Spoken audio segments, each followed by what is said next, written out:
amubwira ngo bakunaga mu ubundi buriya tugera mu bitwica Imana yaragezeyo kera tugera mu miriro Imana yagezeyo kera tugera mu migezi Imana yagezeyo kera tugera mu ntambara Imana yagezeyo kera wanasifiwe sana ntabwo izagutembana ariko imigezi uzaba wayiciyemo ariko inshingano z'Imana no kumurindira muri ya migezi uzaca mu muriro ntuzashya n'ibintu byawe ntibizagufata kuko wambereye inkora mutima ariko ngo mvugane n'abantu badukurikiranye muri uyu mwanya hari Imana ibana natwe hari Imana ihagarana natwe hari Imana iturindiraho abandi baguyeho abandi bashiriye ikadushyiraho uburinzi budasanzwe Imana yabwiye Yakobo iramubwira ngo nuca mu migezi ntizagutembana nuca mu muriro ntabwo uzashya nagira mbabwire hari igihe ubona inyanja ukibagirwa iki Imana yavuganye nawe ariko nubona inyanja ukabona ibyagutembana jya wibuka ijwi ry'Imana ryavuganye nawe ko nugera mu muriro utazashya nimigira ngo mvugire ijambo gwanasifiwe sa ushobora kuba hari amaboko agusumiriye hari amaboko akwegereye wabonaga kunaze mu muriro nagira ngo ubwire mu muriro nturi wenyine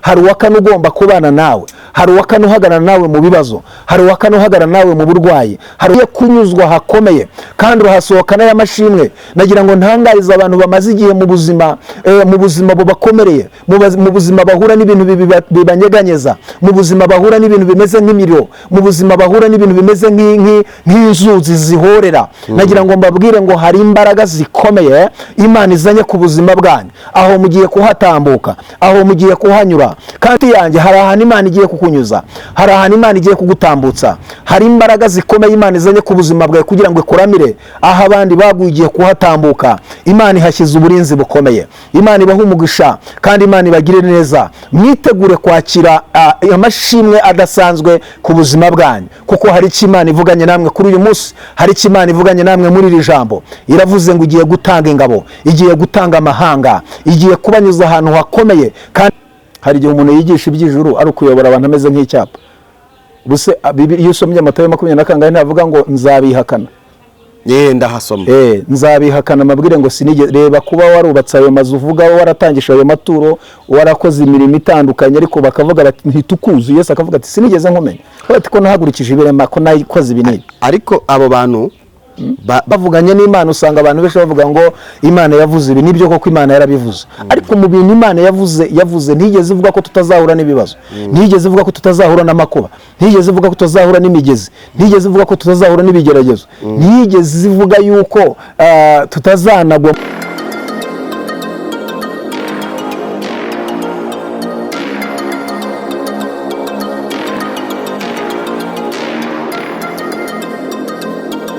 Bashimire bakunzi bacu bakunzi bakadasoka muri abantu umumaro muri abantu Imana iduhaye kugira ngo tubane muri ubuzima bw'isi ariko tukabamo twubaha Imana dukunda Imana Bibiliya iravuga ngo turabo yaremye ituremeye imirimo myiza muri Kristo Yesu ngo tuyiyenderemo kugendera mu Mana biraryoha umunyamurenge ajya avuga ngo nzanryoherwa Imana niko bimeze wowe wakanze subscribe ndagira nkubwire ngo nukuri Uwiteka guha umugisha nta kindi twaguha ariko tunahuye twanakugurira n'agafanta ariko nawe utarayikanda reka nkubwire nukuri kandaho uduhesha umugisha natwe tuguhesha umugisha nukuri bizatunezeza kubona wakanze subscribe hari abantu badukurikira bari mu bitaro hari abantu badukurikira hirya no hino bafite intambara n'ibibazo bibarwanya ariko ndagira nkubwire ngo hejuru y'ibyo bibazo hari imbaraga z'Imana hari ukuboko kw'Imana umwana umwe yigeze aririmba ngo hari ukuboko kwiza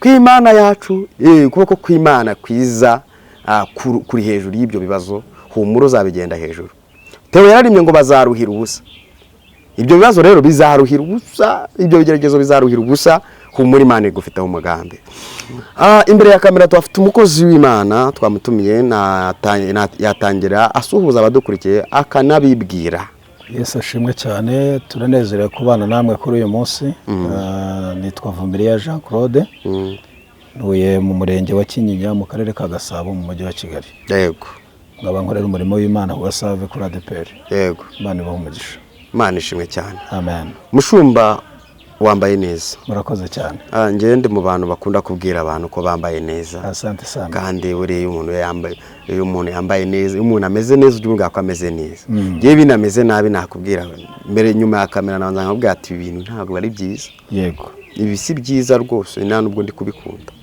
kambwira nkahita nkubwira ati no ugahita umbwira nta kibazo tuzakora ubutaha Vumiriya Jean Claude witeka guha umugisha. Amina. Uri umupapa. Asante.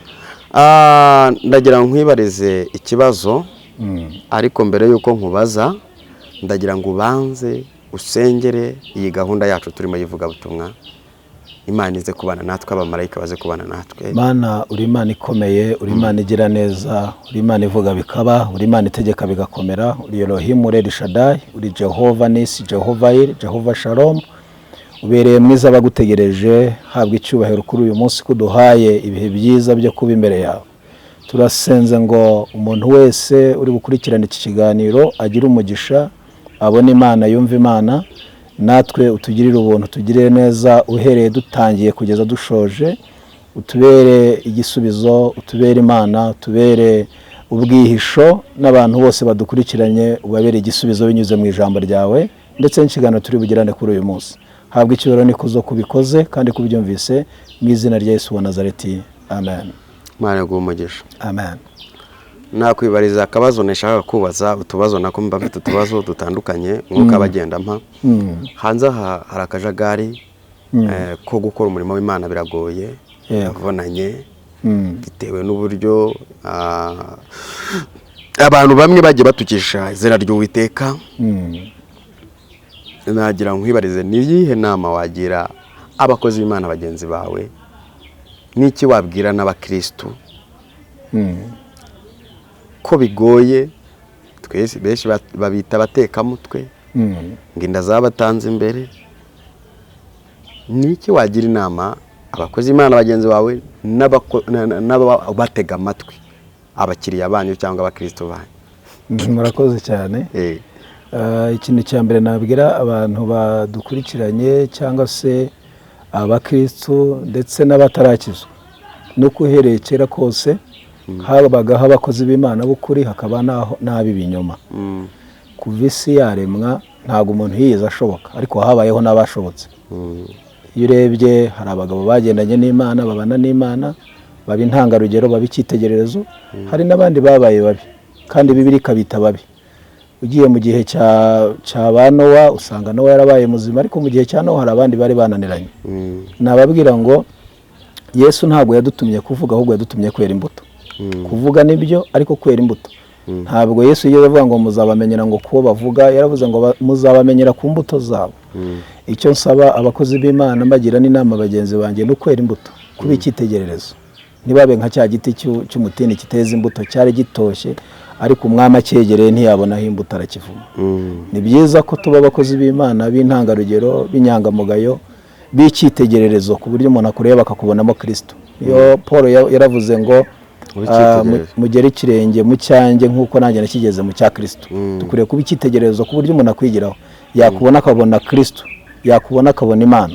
Icyo nabwira rero abakozi b'Imana bagenzi banjye no kwera imbuto, no kuba icyitegererezo. Ntituvuge gusa, nitumere nka za ingunguru itarimo amavuta irarangira cyane, nta kintu kiba kirimo, ahubwo tube itabaza rimurikira isi, tube umunyu w'isi, ku buryo umuntu nakwegera yumva uburyohe bwa Kristo. Hanyuma abakristo icyo nababwira nabo ni ukuba abakristo beza. Abakristo batangiye kwitwa abakristo mu Antiokia, ngo barebye imyitwarire yabo, barebye imyifatire yabo, babarebye aravuga ngo aba ni abakristo. Ntabwo bigeze bo biperezida bavuga ngo twebwe ngo turaba, oya, ahubwo ngo barebye imyifatire yabo, barebye imigendere yabo, baravuga ngo aba ni abakristo. Rero nabagira inama yo kugenda neza, kwitwara neza, kwera imbuto zikwiriye abihannye bamenye Kristo. Bane bamugisha. Mushumba, abakristo bamaze iminsi bitotombera ibintu bijyanye n'imaturo n'ibya 10, ariho nahereye mvuga ngo bari kubita abantu binda ndende, ariko njye siko mbibona. Niki icya 10 muri iki gihe n'amaturo kaba abantuza abatambyi batakibaho. Niyo mvuze abatambyi ni bandi babaga bari mu ihema ry'ibonaniro, ihema ry'Imana. Niki ubivugaho muri iki gihe wowe, uburyo abantu bakwiriye kwitwara mu bijyanye no gukiranukira Imana mu bijyanye n'icya 10 n'amaturo? Iyo uvuze ngo abatambyi ntibakibaho, sinzi isasu bivugiyemo ariko abatambyi se ntibakibaho gute systeme nakubwiye ngo mu ihema ry'ibonaniro habaga abantu bari bashinzwe gutamba babayo ibitambo babayo ubu ngubu ntabwo mukiba mu rusengero nta n'umupasiteri uba mu rusengero yego barataha bafite abagore bafite amashuri bamwe n'abadiregiteri n'abadiregitrise ugasanga ni n'abapasiteri bafite amabutike akomeye n'amamodoka akomeye ibyo bintu ndagira ngo bishyireho umuco icyo uvuga abakera babaga mu mahema niko systeme yari yubatse hanyuma kandi uko ikinyejana kigenda gihinduka ni nako systeme zigenda zihinduka ntabwo abatambyi bavuyeho baracyariho gusa bahinduriwe izina babita abapasita babita ba musenyeri bitwa bande ariko abatambyi baracyariho kandi bahagarariye Imana icyo navuga ntawakuyeho icyacumi kiretse za nyigisho numvise z'ubuntu zaje ngo Yesu yabirangije ku musaraba ariko nabyo urugendo kareba ni ibiki Yesu yarangije yakuyeho ibitambo kuhura n'Imana bigoranye cyane abo mutambyi abigitambo aduhuza n'Imana ibyo gushaka amafu ya Yefa ibyo gushaka imfizi ibyo gushaka inuma ibyo yabivanyeho nicyo Yesu yarangije ku musaraba yakuyeho urusika rwaduhuzaga n'Imana so ariko ntabwo Yesu yigeze ababwira ngo mugende mwikorera ibintu byose ndababohoye mukora ibyaha mugire gute ubwo nta kimana yaba yaratangiye umwana wayo yatanze umwana wayo kugira ngo dukizwe kugira ngo tutarimbuka ahubwo duhabwe ubugingo buhoraho so rero Bibiliya nta hantu ivuga ngo ntimuzatanga icyacumi ntimuzatanga amaturo niba wemera Bibiliya ndayemera emera icyo Bibiliya ivuze gendera ku mahame n'amategeko ya Bibiliya mukiba abakristo gendera muri Bibiliya ntago ari kubiba nta wigeze ajya mu mfuka w'umuntu ituro nta uza ngo ubwire ngo ritange ku ngufu ritangwa n'umutima ukunze hari icyacumi iryo ni ihame niba uwizera Imana ukemera nicyo birivuga cyubahiriza niba bikunaniye uvuga ati iki kiransinze ko nta muntu utagira hatsindwa niba wemera ituro ry'umutima ukunze ritange n'umutima ukunze numva bitakurimo ntawe ubiguhata ariko hari benshi bayabahata hari wazanye imvunda oya hari benshi mushumba dushyire ikintu kuri iki kuri umucyo kuba muri korali bisaba igiciro naguciye mwiza hari na korali utaba muri umukene ibi bintu byaje mu rusengero bimeze nk'ibimina icyo si ikimina niba korali igira iniforume ikagira ibyuma sibyo utekereza nyine ko urayibamo se uragenda uyibemo nta niforume ugira nta nkweto nta myenda bivuze ngo hari abemerewe kuba muri korali n'abatabyemerewe nta utabyemerewe kuki mutateranya muri korali ngo mumufashe ayibone ko afite umuhamagaro w'Imana icyo wagira inama abo baririmbyi cyangwa n'abantu baba mu bintu runaka wabagira inama ko umuntu udafite ubushobozi bamufasha kugira ngo nawe abone iyo niforume ariko si ihame kugira ngo bamufashe hari n'amakorali nzi akomeye kuyijyamo bisaba diplome warize kandi ufite n'akazi udafite akazi ntabwo yibamo aya ntabwo nyasi nk'urugero sindayabona nyiguha urugero ngewe nyivugire kuri kamera nayivuga ikomeye kandi iyo mu muki iyo ntayenze kuba muri Yesu ntabwo bisaba diplome bisaba kuba aho uvuka kuba muri Kristo urabyumva Yesu yatwakiriye twese abagufi abarebare inzobe ibikara abize abatarize n'abaciriyeho iteka nk'ababaraba Yesu yarabakiriye iyo korali rero iyo miziro iracyayifite n'iyakera abo bantu wabagira inama yo gusoma Bibiliya neza yego kumva icyo Yesu yavuze cyangwa bakagiye donc bakigira kuri Kristo bakareba icyo bagomba gukora niba Yesu ntawe yaheje nawe ntawe ugomba guheza agakiza nta muntu gahejweho umuntu wese ubishaka ukemera Yesu Kristo nk'umwami n'umukiza uwo arakizwa kandi akaba umwana w'Imana ntabwo bavuga ngo twe turashaka abantu bavuka mu mujyi muri forumire z'agakiza kwa Mana ntabwo ari byo batubwira niba umwemeye ukamwizera uraba umwana w'Imana so rero ibindi abantu bagenda bakora ni amahame bagenda bishyiriraho so ni abantu bavuga bati turabanenga ariko ibi bintu byo kurya n'ibiki byose ibyo ni ibintu bagenda bishyiriraho by'amaforumire turabanenga ariko abo wabagaye cyangwa se ukabagira inama oya ndabanenze ubundi si kubagira inama Yesu yaravuze ngo mwese abarushye n'abaremereye muze musange ndabaruha uwo ni Yesu ariko uwo ni Yesu kandi wambwiye ngo dutere ikirenge mu cya Kristo uwo ni Yesu wabivuze kuko nkubwiza ukuri none se hari aba yaruhuye hari n'abataruhuye buriya hari ikintu wenda twebwe tutashobora nk'abantu ariko Paul yaravuze ngo shobozwa byose na Kristo umpa imbaraga, siko yavuze? Niko yavuze. So ni ukuvuga ngo rero ntabwo wakwakira ibandi uzi ko ari ibandi ngo riraze mu rugo urara utanakinze, kandi uzi ko ripfumura amazu ritera gatarinari ndetse ryica n'abantu. Kuko Yesu yahamagaye indaya, yahamagara nako ngo ni inyamibwa, ni indangamirwa. Amazina yarahindutse, yahamagaye abashobotse n'abadashobotse. Ariko nkubwiza uko uzi ko umuntu ari ibandi rimwe ripfumura amazu ritera gatarina, kugira ngo uryakire wowe Fred uvuge ati dara hano rwose ni iki. Kuki amadini ari kurwanya abanyamuhamagaro? Ni ukubera iki? Ni igihe dusohoyemo. Ese wemera ko abanyamadini ari bo babambye Yesu, abo yazuye abantu, abo yahaye umutsima? Wemera ko abanyamadini ari bo bamubambye, bamugambaniye? Icyo rero wigitindaho. Ababambye Yesu we ntibakugirira imbabazi.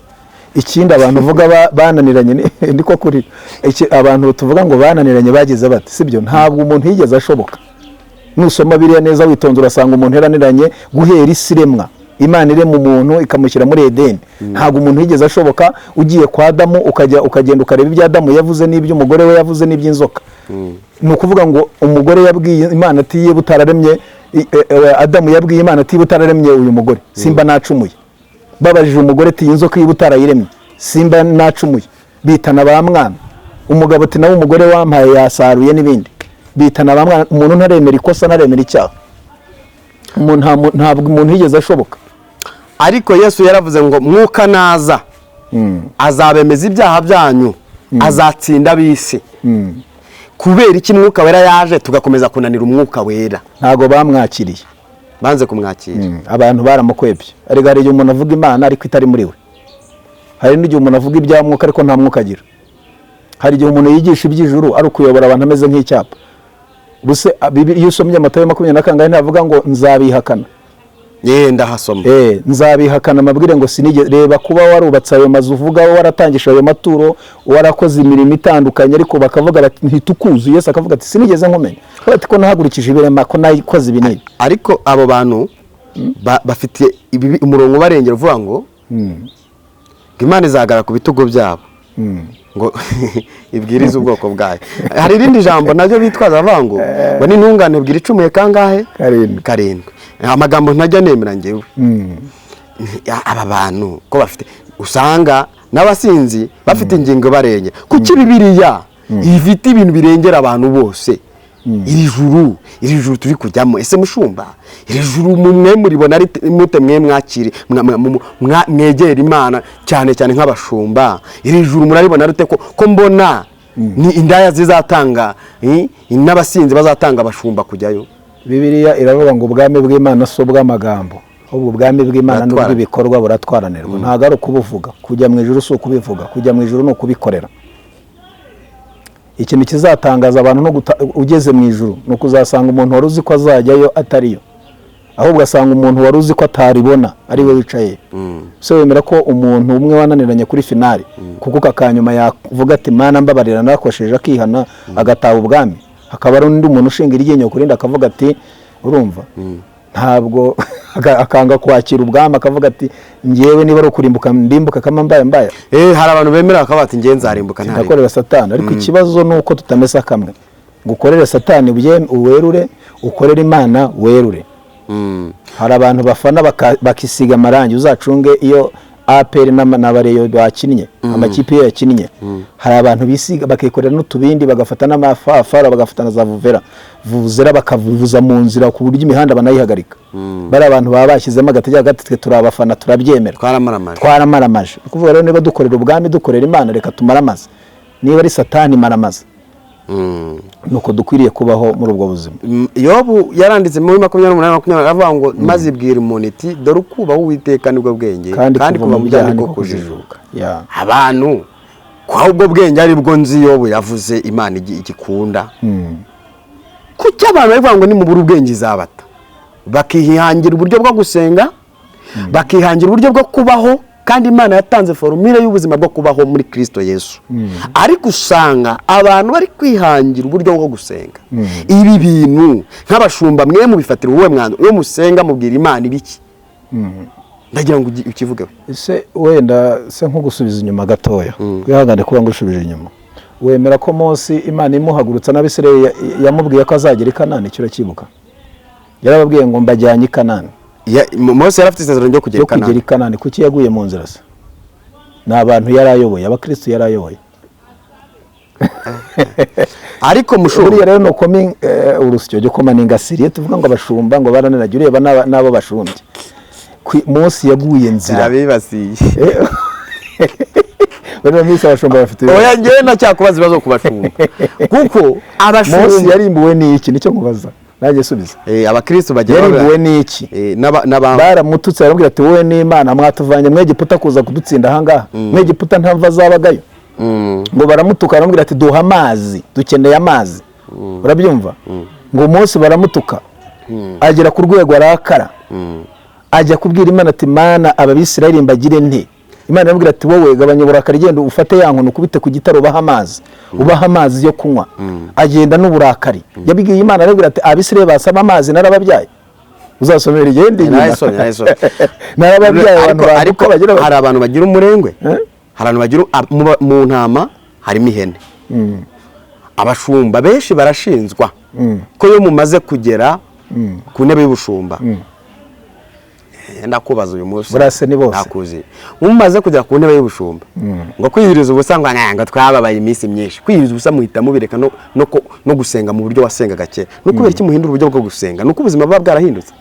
Ahantu wakuye imbaraga ntukwiriye kuhirengagiza. Uko niko gutsindwa kwawe. Niba warahamagawe, hari abantu bahamagaye basengwa, cyuracyemera. Hari n'abandi bahamagawe babashumba ariko izo foromire zo kwizirindwe n'umunani ukaba atabishobora kandi agakorana n'Imana. Hari n'undi muntu imbaraga ze aho zishe. Buriya buri muntu wese aba afite uburyo akorana n'Imana. Urabyumva? Niba imbaraga zawe zishingiye mu isengesho, wivaho hano wahuriraga n'Imana, uburyo wakoranaga n'Imana wibutakaza. Iyo ni nama naha abantu. Reka nkuhe iminota isigaye utugezeho ubutumwe Imana yaguhaye, ubundi ndakwakiriye mushomba. Imana tuganira ijambo ry'Imana dusanga muri Yesaya 43. Muri Yesaya 43 umurongo waho wa mbere tuganire ijambo ry'Imana. Haravuze ngo ariko noneho Uwiteka bakuremye wowe Yakobo kandi akakubumba wowe Isirayeli aravuga ati witinya kuko nagucunguye, naguhamagaye mu izina ryawe uri uwanjye. Nunyura mu mazi nzaba ndi kumwe nawe, nuca no mu migezi ntizagutembana, nunyura mu muriro ntuzashya kandi ibirimi byawo ntibizagufata. Amen. Bwana asifiwe sana. Amen. Nagira ngo tuvugane kuri aya magambo Imana yabwiye Yakobo cyangwa se Isirayeli. Murabyuka ko Yakobo ari we wahinduwe Isirayeli. Yahuye n'Imana, Imana imuhindurira izina. Iyo uhuye n'Imana, Imana ikora ikintu kigaragaza ubumana bwayo. Yakobo yahuye n'Imana afite imiruho, afite inkurikizi. Murabyibuka ko yabaye kwa Labani hafi imyaka 20. Yatendeye abagore imyaka 14 amara imyaka 5 aragira umukumbi bamuriganya kubera ko nawe yakoze ikintu cyo kuriganya. Yariganyije mukuru we ubutware, yariganyije mukuru w'umugisha. Ibyo bintu rero byaramukurikiranye naho yagiye yari afite inkurikizi, yari afite ibintu bimukurikirana. Ariko agira amahirwe Imana ijya kumuvana kwa Labani. Nusoma Bibiliya avuga ngo Imana isanga Yakobo iramubwira ngo taha iwanyu, utaha iwanyu ujye aho uvuka ku nkomoko yawe. Bibiliya iravuze ngo Imana ihata Yakobo gutaha ariko ntiyatuma ataha amara masa nta kintu atahanye. Ngo isanga Labani iramukangara iramubwira ngo umugaragu wanjye waramuriganyije, none nujya kumusezerera ntumusezerere imbokoboko gusa ahubwo mupasure munganye. Bibiliya iravuga ngo barapasura baranganya. Bwana asifiwe sana. Labani amurekura atabishaka ariko aramurekura. Nusoma Bibiliya witonze urasanga Labani n'ubundi yaramukurikiranye mu nzira. Ariko Yakobo mu kuvugana na Labani nyirarume aramubwira ngo iyaba Imana ya data, Imana ya Aburahamu itagusanzira ijoro, ntuba wabuze kumusezerera amara masa. Ariko ijoro Imana yagukangaye. Imana ihimbazwe cyane. Nagira ngo mvugane n'abantu badukurikiranye muri uyu mwanya, abantu bizera Imana, biringiye Imana, bategereje Imana. Imana igira ibintu ikangara ku buzima bwabo. Labani ashobora kugurekura atabishaka ariko akabyemezwa n'amaboko y'Imana. Ikindi shaka kuvugana n'abantu b'Imana badukurikiranye. Amen. Imana ni kuvana mu maboko yaragufite yarakumaranye igihe, ntabwo izakuvana y'imbokoboko gusa, oya izakuvana n'ubutunzi bukomeye, Yakobo ajya kuva kwa Labani ntiyavuyeyo n'imbokoboko gusa, Imana yamuvanyeyo n'ubutunzi bwinshi. Wanasifiwe. Iyo usomye Itangiriro muri 32 usanga Yakobo yageze ahantu biravuga ngo araharara. Wanasifiwe sana. Ngo mu gicuku nijoro bari kwambuka, yambuka akagezi Yaboki, yambutse ibintu bye, yambutse abagaragu, yambutse inshoreke, yambutse abana, ngo amaze kubyambutsa agaruka inyuma asigarayo wenyine arasenga. Bibiliya biravuga ngo ahita ahura na marayika bakirana ijoro ryose. Yakobo akabwira sinkurekura utamaye umugisha. Ngo bugeze mu rukerera marayika aramubwira ngo ndekura kuko bukiye abantu bagiye kutubona. Yakobo aramubwira ati sishobora kukurekura utamaye umugisha. Nusoma Bibiliya ngo yamuciye n'umutsi wa kwinyonga uyitako urareguka, ariko Yakobo ngo yakomeza aramufata. Marayika aramubaza ngo urinde, aramubwira ngo nitwa Yakobo. Marayika aramubwira ati ntuzongera kwitwa Yakobo ukundi, kuko wakiranyije Imana n'abantu ukanesha, ahubwo uzitwa Isirayeli, kuko wakiranyije Imana n'abantu ukanesha. Biravuga ngo amuhera umugisha aho hantu. Haleluya. Amuhera umugisha aho hantu, ngo ahita Penuweli. Yakobo aravuga ngo kuko ndebesheje Imana n'amaso yanjye sinapfa. Biravuga ngo arenga uwo musozi acumbagira ahinyagurika, bitewe nuko marayika hari umutsi yagize gute yakozeho urareguka. Iyo duhuye n'Imana itwaka ubuyakobo ikaduhereza ubumana. Wanasifiwe sana. Kuri uyu munsi ndashaka kuvuga iki?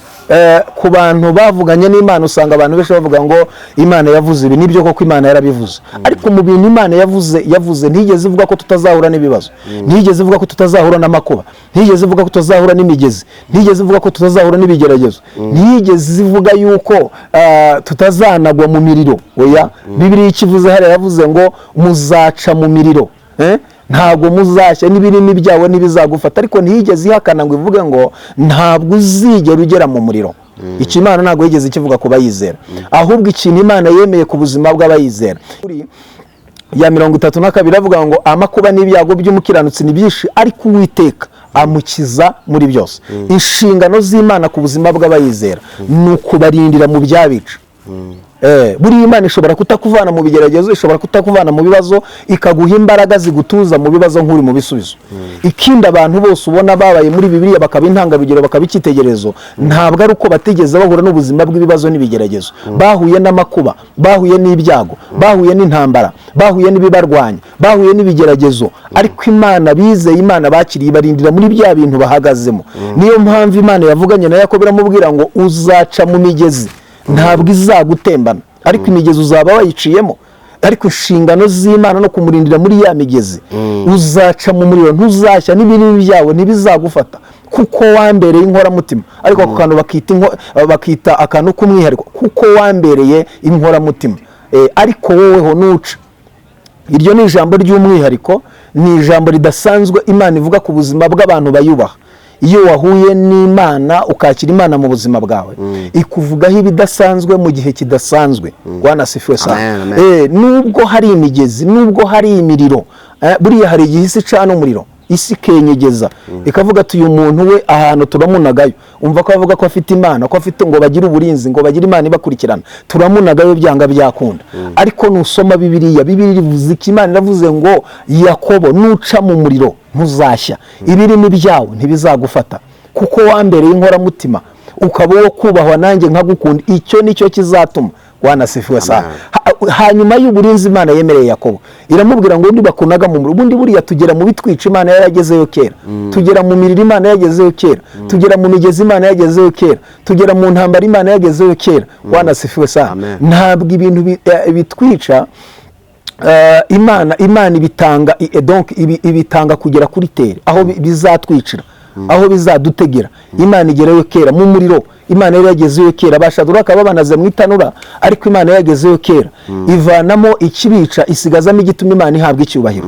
Wanasifiwe. Umuriro bushyiramo hagati na hagati. Nusoma Bibiliya abasore batinze mu muriro na Nebukadinezari abona uwakane udasa n'abantu. Hariho ikintu Imana ikora ku buzima bw'abayizera ku buryo n'abapagani berekwa. Nebukadinezari yarahishuriwe abona uwa kane udasa n'abantu, aravuga ngo ndabona uwa kane ariko ntasa n'abantu, twashyizemo batatu ariko ndabona uwa kane udasa n'abantu. Burya hari uwa kane ubana natwe muri ya miriro, hari uwa kane ubana natwe muri ya migezi, hari uwa kane ubana natwe muri bya bintu byatwica. Wanasifiwe, haleluya. Uwa kane abana natwe akinjira mu byatwica, agakuramo imbaraga yatwica, agasigazamo imbaraga izatuma tuvayo. Ni ukuvuga ngo aba basore batatu Imana yabarindiriye mu itanura, banabavanamo, biravuga ngo basohokamo babihumurije basanga nta mwotsi, babihumurije mbese basanga agaparufe biteye karacyabariho, basanga umusatsi wabo ntacyo wabaye, ngo n'imyenda yabo ntacyo yabaye. Nebukadinezari aravuga ngo nta yindi Mana ikiza bene aka kageni atari Imana ya Shaduraka na Meshaki na Abedenego, niyo Mana yonyine ikiza. Imana ihimbazwe cyane. Wanasifiwe sana, haleluya. Nagira ngo mvugane n'abantu badukurikiranye muri uyu mwanya, hari Imana ibana natwe, hari Imana ihagarana natwe, hari Imana iturindiraho abandi baguyeho, abandi bashiriye, ikadushyiraho uburinzi budasanzwe. Imana yabwiye Yakobo iramubwira ngo nuca mu migezi ntizagutembana, nuca mu muriro ntabwo uzashya. Nagira mbabwire, hari igihe ubona inyanja ukibagirwa icyo Imana yavuganye nawe, ariko nubona inyanja ukabona ibyagutembana, jya wibuka ijwi ry'Imana ryavuganye nawe ko nugera mu muriro utazashya, n'imigezi itazagutembana. Wanasifiwe sana. Iyo ugeze ku nyanja, Imana yaravuze ku nyanja, inyanja iguha inzira. Iyo ugeze mu muriro, Imana yaravuze ku muriro. Nagira nkubwire, uva muri muzima n'imyenda yawe n'imisatsi yawe nta kintu yabaye. Icyo kintu rero Imana yavuze ku buzima bwa Yakobo cyarokoye n'abuzukuru be n'abakomoka aho ngaho muri urwo rubyaro, banyura mu muriro ntibashya, n'ibirimi byabo ntacyo byabatwaye, ahubwo abaje babaturiye nibo bahiye. Ba Shaduraka bava mu itanura bavuga imbaraga z'Imana mu buryo budasanzwe. Hari uburyo tuba tuvuga Imana mu buryo bworoshye, noneho Imana ikatwereka mu buryo bwisumbuye kugira ngo tubivuge mu buryo bwisumbuyeho. Uko wavugaga Imana wanyweye amazi y'ibishyimbo amaminwa ugasa neza ukagira ubwenge mu ishuri, ntabwo ariko wayivuga noneho uvuye mu itanura mu bigutwika, uyivuga mu buryo buri hejuru, mu buryo bwisumbuye. Nagira ngo ntangariza abantu badukurikiranye muri uyu mwanya, ushobora kuba wabonaga umuriro ariko ntubone imbaraga zizimya uwo muriro. Hari imbaraga Imana igiye kuzana ku buzima bwawe, zikurindire mu muriro, zikurindire aho abandi baguye, uhasohoka uri muzima kandi usohokane y'amashimwe amashya adasanzwe. Nagira ngo mvuge iri jambo, Wanasifiwe sana. Ushobora kuba hari amaboko agusumiriye, hari amaboko akwegereye, wabonaga kunaze mu muriro. Nagira ngo ubwire, mu muriro nturi wenyine, hari uwa kane ugomba kubana nawe, hari uwa kane uhagarara nawe mu bibazo, hari uwa kane uhagarara nawe mu burwayi, hari uwa kane uhagarara nawe mu bigeragezo. Uwo ni Kristo.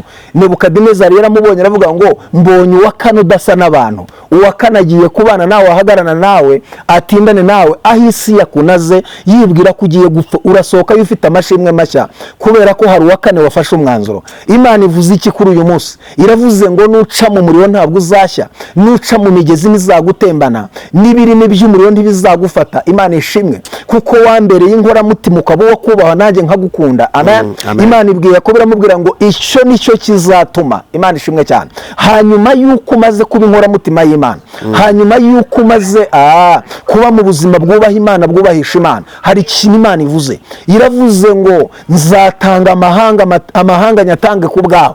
Amahanga n'aba adahagije ntanga Iseba, Iseba niho badahagije ntanga Etiyopiya, Etiyopiya niho badahagije ntanga Egiputa. Nzatanga ingabo nyinshi zipfe ariko wowe ubeho kuko wambereye inkoramutima, ukaba wo kubaha. Haleluya. Nanjye nkagukunda, icyo nicyo kizatuma nanga ingabo nyinshi zigapfa kuko wambereye inkoramutima. Nagira ngo mbabwire bavandimwe, hari ingabo Imana igiye gutanga ku buzima bwanyu, hari amahanga Imana igiye gutanga ku buzima bwanyu, hari ibintu Imana igiye kwemera ibitange ariko wowe ubeho. Imana ishimwe cyane. Hari ahantu ugiye kunyuzwa hakomeye kandi urahasohokana y'amashimwe. Nagira ngo ntangarize abantu bamaze igihe mu buzima bubakomereye, mu buzima bahura n'ibintu bibanyeganyeza, mu buzima bahura n'ibintu bimeze nk'imiriro, mu buzima bahura n'ibintu bimeze nk'inzuzi zihorera. Nagira ngo mbabwire ngo hari imbaraga zikomeye Imana izanye ku buzima bwanyu, aho mugiye kuhatambuka, aho mugiye kuhanyura kandi mugiye gusohokana y'amashimwe akomeye. Haleluya. Iyo usohotse mu bigeragezo, iyo usohotse muri izo ntambara, iyo usohotse mu itanura, iyo usohotse mu bigezi, nta kindi kibaho ni ukwamamaza ishimwe ry'Imana yawe. Nebukadinezari yaravuze ngo umuntu uzasenga iyindi Mana atari Imana y'aba basore azatemagurwe ndetse n'urugo rwe ruzahinduke icyavu. Nta yindi Mana ikiza bene aka kageni. Nagira ngo mbahe itangazo kuri uyu mwanya, hanyuma y'intambara mwari mumaranye igihe, hanyuma y'ibigeragezo mwari mumazemo iminsi, hanyuma y'imiriro isi yari yacanye, hanyuma y'imigezi mwabonaga yenda yendaga kubasumana ngo ibatembane. Hari ishimwe Imana iremye ku buzima bwanyu, hari ishimwe Imana iremye mu mibereho yanyu. Bibiliya iravuze ngo Nebukadinezari aravuga ngo nta yindi Imana ikiza bene aka kagenda atari Imana ya Shaduraka. Imana yawe igiye kwamamara, Imana yawe igiye guhabwa ikuzo, kuko hari ikikoze muri ibyo bibazo wari ufite muri kino gihe. Imana ibaha umugisha kandi Imana ibagirire neza. Bwana asifiwe, kuko wambereye inkoramutima ukaba uwo kubaha nanjye nkagukunda. Icyo nicyo kizatuma ntanga ingabo nyinshi zigapfa ku bwawe, kuko wambereye inkoramutima. Nshuti yanjye, hari ahantu Imana igiye kukunyuza, hari ahantu Imana igiye kugutambutsa, hari imbaraga zikomeye Imana izanye ku buzima bwawe kugira ngo ikuramire aho abandi baguye ugiye kuhatambuka. Imana ihashyize uburinzi bukomeye. Imana ibaha umugisha kandi Imana ibagirire neza. Mwitegure kwakira amashimwe adasanzwe ku buzima bwanyu, kuko hari icyo Imana ivuganye namwe kuri uyu munsi, hari icyo Imana ivuganye namwe muri iri jambo. Iravuze ngo igiye gutanga ingabo, igiye gutanga amahanga, igiye kubanyuza ahantu hakomeye, kandi murasohokana y'amashimwe akomeye. Aho mwari mumaze iminsi, aho mwari mutinze, hari ibendera y'ubutsinzi igiye kuzamurwa ku buzima bwanyu. Reka dusengane Imana muri uyu mwanya. Sinzi ibintu umazemo igihe, sinzi intambara umaranye igihe, sinzi ibintu bimaze igihe bikunyeganyeza. Umwanzi yacanye umuriro imbere y'ubuzima bwawe, ariko Uwiteka agiye kugutambutsa aho hantu. Imana igiye kukunyuza aho ngaho ufite amashimwe akomeye. Mana, ndagushimira Imana ikomeye. Ndasengera aba bantu bamaze igihe mu gihe cy'intambara, ndasengera abantu bamaze igihe Mwami hari amaboko abanyeganyeza. Ndatura uburinzi bukomeye, ndatura intsinzi. Zamura ibendera ku buzima bwabo mu izina rya Yesu. Reka igitinyiro cyawe kibe ku buzima bwabo, reka amaboko yawe akora iby'imbaraga. Mwami, ubiyereke mu buryo budasanzwe, amaboko yawe abaramire mu izina rya Yesu. Abisi yarisunitse ngo ibanage mu muriro. Ndahamagara imbaraga z'Imana, ndahamagara ubutsinzi, ndahamagara kunesha kw'Imana, ndahamagara icyubahiro cy'Imana. Reka ibyari intambara, ibyari ibibazo bihinduka amashimwe. Babona Imana mu buryo bushya, babona Imana mu buryo budasanzwe. Ndagushimiye ko barwaniriye, ndagushimiye ko biyeretse, ndagushimiye ko hari ingabo nyinshi utanze ku bw'aba bantu. Mwami, ukaba ubarwanira, ukaba ubiyeretse, ukaba ubagiriye neza. Ngushimiye ko baremeye amashimwe afatika, ngushimiye ko barwaniye mu buryo budasanzwe, ngushimiye ko izi ntambara zishyizeho iherezo. Ndagushimiye, habwa icyubahiro Mwami. Herekeza iri jambo risunikisha imbaraga zikomeye. Abari barwaye bakira ubuzima, abari bamaze igihe mu gihe k'intambara Mwami, ubaha amahoro, ubaha indirimbo nshya. Ngushimiye ko ubyumvise kandi kubagiriye neza. Ngushimiye ko barwaniriye kuri uyu munsi. Habwa icyubahiro n'ikuzo kuri Imana ibikoze mu izina rya Yesu tubisabye twizeye, amen, amen. Bakunzi bacu rero, ibiganiro byacu nakagaruka. Ciao ciao. Amen. Asante sana. Imana ibamugisha. Birashoboka ko hari umuntu wenda wagukenera aguhamagara kugira ngo umusenyere, ushobora gutanga nimero kuri izi kamera. Nomero yanjye ni 0785284150, 0785284150, cyangwa bakadukurikirana ku Bihamya TV. Iyo wanditsemo Ibihamya TV uhita ubona n'ubundi aho nyuze ibiganiro. Yego, murakoze. Imana ibahe umugisha. Yes.